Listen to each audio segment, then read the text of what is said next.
Praise the Lord. The best wishes to you and your family members in the name of God. దేవునికి మహిమ కలుగునుగాక. దేవుని నామము పేరిట మీకును మీ కుటుంబ సభ్యులందరికీ శుభాభివందనములు. Today God promise. ఈరోజు దేవుని వాగ్దానము. ఆయనే సమస్తమునకు ఆధారభూతుడు.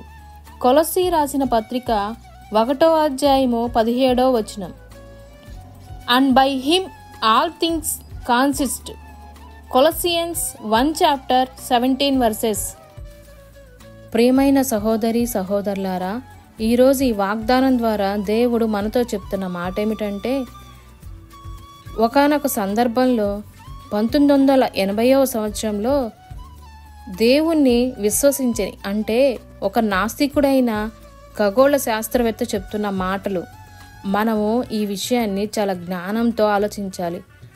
ఈ విశ్వాన్ని ఒక మహాజ్ఞాని అంటే భౌతిక శాస్త్రమును, రసాయన శాస్త్రం, జీవశాస్త్రం యొక్క సమ్మేళనంతో తనకు నచ్చిన విధముగా చేసినట్లుగా ఈయన చెబుతున్నారు.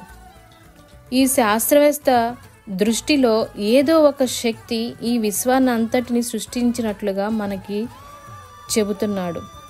అయితే కంటికి కనిపించని శక్తి ఏది కూడా ఈ సృష్టిలో లేదండి అని ఆయన చెబుతున్నాడు. మరో మాట చెప్పాలంటే, మనము చూసే ప్రతిదీ ఎవరో చాలా క్షుణ్ణమైన ప్రణాళిక కలిగి చేసినట్లుగా ఉందని చెప్తున్నాడు.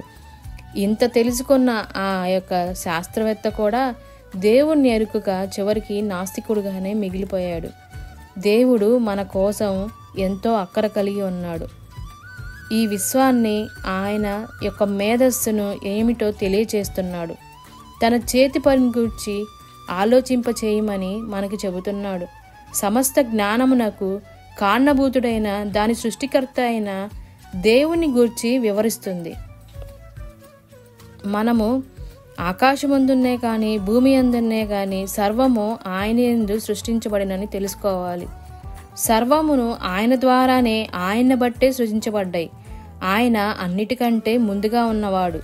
ఆయనే సమస్తమునకు ఆధారభూతుడు కూడాను అని పౌలు గారు చెప్తున్నారు. నిజమే, ఈ విశ్వాసము ఇష్టం వచ్చినట్లుగా చేయబడిందని ఆ శాస్త్రవేత్త చెప్పాడు. అయితే జ్ఞానవంతుడైన సృష్టికర్త, ఆయన యొక్క వ్యక్తిత్వము, ఆయన చెరగని ముద్ర, ఆయనను వెతికే వారందరికీ ఈ సృష్టిలో ప్రత్యక్షపరచబడుతుంది.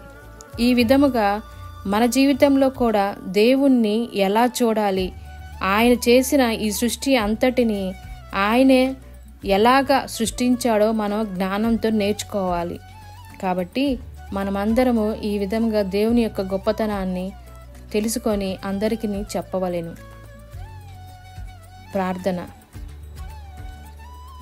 పరలోకమందున్న మా దేవా, నీ సృష్టి ద్వారా నిన్ను కనుగొనేలాగా చేసినందుకు వందనములు.